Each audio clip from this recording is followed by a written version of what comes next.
Hey guys, everything cool with you? Here we are with the third episode of the saga, The Origin of Zeno. I know you're anxious to know what will happen, but don't be in a hurry. I guarantee that today's video will be epic. But first, we have to say a few things so we can finally continue with the video. If you like these videos and really like to follow along, I ask that you leave a like on the video, as much as it is annoying to ask.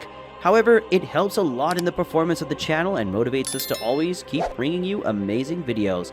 That said, after the recap of the last episode of the saga, you will see the new episode. In the last episode of the saga, we see the long-awaited birth of Zeno after Zalama and Ozem have their wishes fulfilled by the Nexus. Both have become figures of respect for all races existing in the Void. However, the fact that Ozem became the leader of the Void races made Zalama jealous, because according to Zalama, he should have received more merit than he had, and this led him to challenge Ozem to a fight to the death. Who will win this duel? You'll find out about that in today's episode, but before that, turn off the lights in your room and grab your snack because today's episode is going to start. Zalama let out a roar so powerful that it devastated the area around him, and with the strength of that roar, he managed to knock Ozem down. After doing so, Zalama said, "You're no match for me in my dragon form. This is the power I wished for you. Now you will suffer a lot. A lot! And after this I will kill your son and your wife." Zalama falls into an evil laugh and again turns to his old friend Ozem and questions, "As the leader of the Ramujins and Bakujins, the king of the two warrior races can be so weak? Is it with this power that you will protect your family and your people? If that's the case, it's better for everyone if I lead them alone," said Zalama, bragging, and then attacking Ozem with the last of fire that came out of his mouth. But Ozem managed to defend himself, absorbing the blow with his sword. Ozem, with a look of disappointment, faced Zalama. Ozem kept himself calm, even though he was clearly disappointed with what Zalama had become, and with the cruel way in which Zalama was using the power he desired. Ozem felt guilty because he realized that Zalama did not have as much recognition as he deserved, although he does not justify his envious, disgusting acts. Zalama felt uncomfortable with the stillness and silence of his former friend and tried to provoke him. "What is it, Ozem? Ate your tongue?" Zalama was trying to provoke him. But even with his size, Zalama was not showing himself capable of instilling fear in Ozem. Ozem is filled with anger and indignation and replies, "I'm the one asking you, you disgusting traitor," said Ozem angrily, leaving Zalama impressed with the words spoken by his former friend. Ozem goes on to say, "You threaten my people and my family. What you're doing is unforgivable, and I want you to know something. If it's to protect my people, my wife, and my beloved son, I don't mind having to take the life of someone who was once my friend, even if it makes me suffer," said Ozem, screaming and getting a reddish aura. Ozem increases his Kaioken by 10x and goes up to Zalama, who blocks his attack with his tail and then tries to bite him with all his strength, but Ozem interrupts him with the Kaioken, blinding his opponent. Zalama is amazed at what is happening right in front of him and asks, "How come you have so many techniques and powers if you never wanted them?" asked Zalama to Ozem, who responded with hatred, "I have my means, and surely you must not know them," exclaimed Ozem, shooting a huge sphere of ki in the direction of Zalama's face, which is hit in full, which left him in a state critical. The dragon is filled with rage and strikes Ozem, making him fly away and roars, "Now you will pay, you filthy worm!" The dragon shoots a ray of energy that practically burns his enemy that luckily almost managed to dodge, causing the attack to graze. But Zalama does not stop and advances towards Ozem, firing several blasts of ki, and when he was going to hit him with his head, Ozem dodges, teleporting himself close to the neck of that draconic being who says, "I will not fall into the same game twice." One of Zalama's ki blasts hit Ozem in the face, causing Ozem to hit his opponent even harder thanks to his Kaioken and his powerful sword.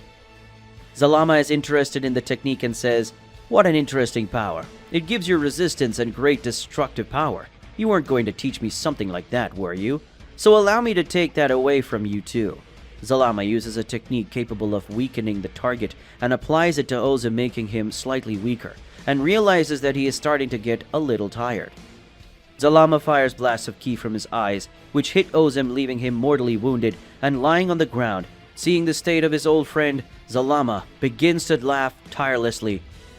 Zalama tries to shoot a huge power of ki from his mouth, but Ozem teleports before he can even be hit and hides around the place where they were. Zalama can still sense Ozem's presence and so starts looking for him while Ozem is healing from his wounds. Zalama then shouts, "You can't hide for long. I will find and kill you," threatens Zalama, shooting relentless bursts of ki in all corners, leaving Ozem worried. Ozem then, after recovering a little, teleports himself to Zalama's back and attacks the dragon's neck with his sword, opening a huge wound in Zalama, who almost loses his balance and falls to the ground. Zalama then flies as much as he can and manages to knock Ozem down with his tail, making him fall off the back of his head. Ozem flies before falling and attacks again with his sword full of energy. Ozem hits Zalama's throat, who is injured and quite angry. Zalama then screams with all the hatred he had in his heart. "Die, you filthy insect!" screamed Zalama, firing the most powerful blast he could use. Ozem knew that if he was hit, he would be on the verge of death. Suddenly something appeared and blocked the attack. It was the Nexus sphere that had saved Ozem's life. Nexus then creates a force field around Zalama that would momentarily hold him while talking to Ozem, who besides being injured was very surprised to see Nexus again. Ozem looked at Nexus and asked, "You here? I didn't expect it, but I'm glad to see you. How can we beat Zalama?" questioned Ozem to Nexus while Zalama tried to free himself from the barrier created by Nexus. Nexus then, in a sad and melancholic way, replies, "Yes, we can win, but there is a big risk," said Nexus, leaving Ozem worried. Ozem then says, "Say," ordered serious Ozem. Nexus says, "We can use our lives to separate Zalama's soul into 7 spheres. Zalama can only physically appear when the 7 spheres are reunited, and besides being impossible, Zalama will no longer be able to use his powers. The only thing Zalama can do is grant any wish to the one who invoked it. It's the only way we can win, but it's your call," explained Nexus, leaving Ozem very thoughtful about what he was going to do. But after looking at Zalama, Ozem sees that he would have no better option than what Nexus offered, and then says, "I accept, only on one condition. I want you to give all the power in the world to my son, as the wisdom possible, so that he can give our people a better future," Ozem asked from Nexus. Nexus is silent for a moment and says, "Are you sure you want that? Before you ask, yes, I can do it. But know that your child will not grow up in your presence. Are you really okay with that?" questioned Nexus, observing the serious expression of Ozem, who looked at Zalama breaking the barrier little by little. Ozem then exclaims, "Do it!" Ozem shouted when finally Zalama broke the barrier. The Nexus then began to glow, carrying the energy it possessed, and exploded immense charges of energy. Zeno, in another corner next to his mother, began to glow mysteriously, which left his mother worried. Returning to the Nexus that was still releasing energy, a strong white light began to resound. After moments of resonating, this Nexus light exploded and generated an intense light, consuming everything around it. Suddenly, neither Ozem nor Nexus were there anymore. Zalama then started to glow too, apparently screaming in pain. Zalama then turned into 7 spheres that contained stars numbered in each sphere. The spheres were then scattered throughout existence, and thus Zalama had been defeated. At Ozem's house, the wife was watching the sky and wondering at the comets that were separating across the sky, when suddenly Ozem appeared in front of her in spectral form. That was the spirit of Ozem, who only said one thing: "Take good care of him. Our son will give birth to thousands of lives," said the ghost of Ozem, who after saying that finally rested in peace, while his wife watched him with tears in her eyes. What will happen? Will Zalama somehow manage to return, and Zeno will have to defeat him? Will Zeno actually be able to avoid being corrupted by power and not have the same fate as Zalama? In the last episode of the saga, we had the conclusion of Zalama's frantic duel against Ozem. Zalama's power level was absurd even for Ozem, that if he continued the battle alone, he could die. However, the Nexus Sphere appeared and saved Ozem's life before the worst happened to him. The Nexus stated that it could help Ozem defeat Zalama, but it would cost both Nexus and Ozem dearly. Nexus said that if both gave their lives, they could easily seal Zalama's soul in 7 spheres for all existence. Even though it was a difficult decision, Ozem accepted and thus managed to defeat Zalama. Could it be that Zalama was 100% defeated? Now that Zeno has gained his powers through his father's sacrifice, what will happen next? You'll find out about that in today's episode, but before that, turn off the lights in your room and grab your lunch because today's episode is starting. A ceremony is held with all races in honor of Ozem, the great leader of all, who gave the people freedom and happiness to live. His mother was very saddened by the death of her husband and Zeno's father. However, she was very proud of what Ozem had done and become. When Zeno grew up, she would surely tell him how amazing his father had been on that historic day. While at the funeral, Zama, Ozem's wife, had left their son with a friend so that Zeno could be safe. So Zama decided to go back home to get some rest. Before Zama could leave, someone appeared to talk to Zama. It was a Bakujin who, after approaching Zama, said, "Look, I wanted to say that I'm sorry for what happened. Ozem was a formidable person and a born leader. He died a hero, and that is how he will be remembered forever. It's a disgrace to me and all my kind what Zalama has done. But we'll be able to repay you with whatever you need, the Bakujin said, bowing. A slightly emotional Zama replies, "It's okay. You and the others are not to blame for this. Just go home and rest," said Zama with a slight smile on his face as the Bakujin left. Two other Bakujins approached Zama to console the widow. The first one said, "Excuse me, I know it must not be a good time to talk, but we wanted to pay our respects. Losing a husband while still having a baby a few days old is not easy," said the first Bakujin. The second Bakujin continued his friend's reasoning and said, "Yes, we wanted to say that all of us in this kingdom are here to help you with whatever you need. Ozem saved us from years of war, and we are forever grateful for that," said the second Bakujin, quite emotional. Zama, with tears in her eyes, said, "Thank you both. I'm happy for the consideration you had for my husband. Well, boys, I'll have to go. Be well and thank you so much again," said Zama, smiling and turning to leave from his house. So Zama went alone on the path that would take her back to her home, so that she could finally rest, when Zama is again interrupted by a man. But this time the man was not of the Bakujin species, but of the Ramujin. He looks to Zama with a serious face and raised his hand to greet her respectfully, saying the following words. "Hello, my name is Badom. You may have heard of me. I was a great friend of Ozem and one of the most loyal soldiers he had.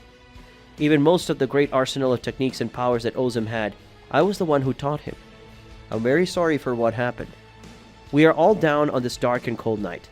You must be very affected, but I need to talk to you about a difficult and very important matter," said Badom to Zama, who was slightly irritated because she was stressed and very tired, and just wanted to rest next to her son. Even when stressed, Zama maintained respect and good manners, and then Zama replied, "Badom, it is a great pleasure to meet you. My husband really spoke a lot about you and always with a smile. Thank you so much for everything you did and said. I also thank you for your concern.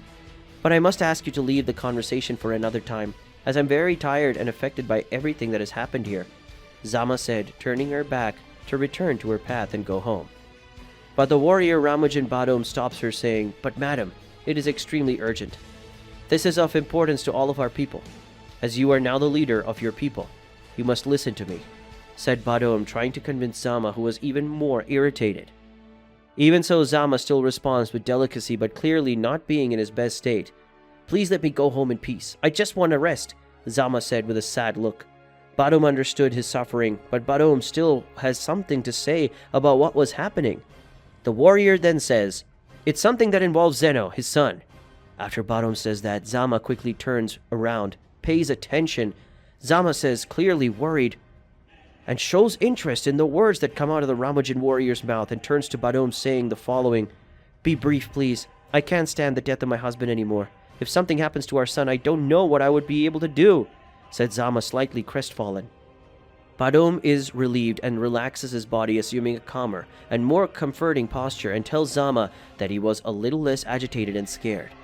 The exposure of the nexus to our plane caused an energy named Ki to spread everywhere, and it is this energy that we warriors use to fight, to use techniques and powers with a high level of destructive capacity. Before Badom could complete his reasoning, Zama interrupts him with a serious face, and already without patience says, "I said to be brief, so go straight to the point," asks Zama, irritated. Badom continues, "Sorry, but if I'm going to get straight to the point, I feel Ki inside your son. I started to feel it from the moment the golden shooting stars appeared in the sky. It is unknown what can happen if he does not know how to control it, since only the strongest warriors have the power of Ki, and Zeno is just a child. He's clearly absurd," Badom tells calmly, while Zama was slightly worried. Zama demonstrates that she is overflowing with concern and says the following, "Oh, but you don't seem so worried about it. You can tell by your face and in your voice there is something that can be done about it, isn't it, Badom?" Zama asks, leaving Badom impressed by her perception. Badom then quickly responds with a serious and confident tone. "Yes, there is something that can be done. His powers won't appear for now. It's very rare for that to happen. So there's a very simple solution. His son is destined to be the leader of our people, and it is sure to be a great and powerful leader as Ozem was. And with that power, it is clear that Zeno will be as strong as his father, or even stronger. I want to train your son, so that when Zeno grows up, he will become someone fair, to prevent the same thing that happened to Zalama from happening with his powers," explained Badom in detail, while Zama listened quite thoughtfully. Before Zama could give an answer, Badom ends by saying, "I know you don't want to expose your son to danger, but I want you to let me do this. We can't deprive the boy of potential. Go home and rest. When you have an answer, come to me, said Badum, ending the subject. Badum turns his back and walks away, leaving Zama thoughtful about what she would do. What will happen? Will Zama accept Badum's proposal and allow his son to train as a warrior, just as his father did? Will Zeno actually be able to avoid being corrupted by power and meet the same fate as the llama? Questions like these will only be answered in the next episode, because today's episode ends here. Hey guys, I know it's sad when today's video unfortunately ends, but don't worry, because the next episodes are coming. And if you liked it, don't forget to leave your like. It helps us a lot and motivates us to continue with these videos that you like so much. Comment your theories on what might happen in the next episode and share the video with your friends so you can follow along. That's it. See you guys.